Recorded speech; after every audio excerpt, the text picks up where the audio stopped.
Yeah, so welcome back to my second class of JavaScript interview session. So my today's topic is callback function. So as we know, JavaScript run on single threaded, meaning that it execute one task at a time.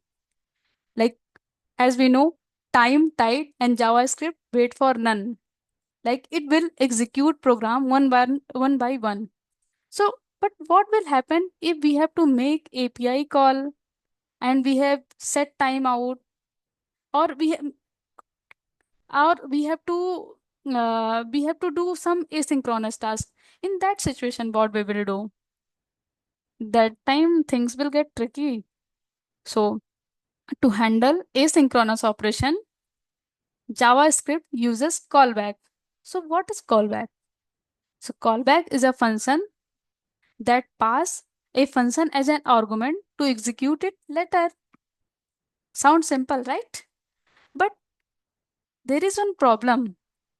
When callback are nested inside another callback, especially in async task, we end up with something called callback hell that are also known as pyramid of boom.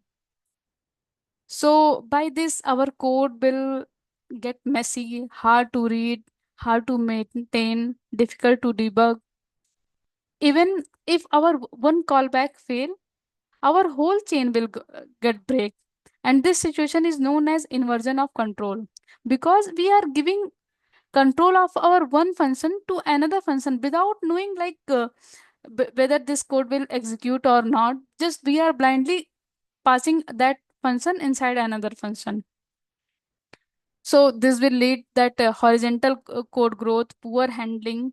But the solution is that developer don't usually use callback things. They use promises and async await for asynchronous. By that way, our code got more clearer and easy to do with. So that's all for this video. Again, I'm revising all thing like what is callback function? A callback function is a function that take function as an argument to execute it later, and it is used to perform asynchronous operation. Okay, but for if there is a loop inside another loop inside another loop, in that scenario it will create callback hell.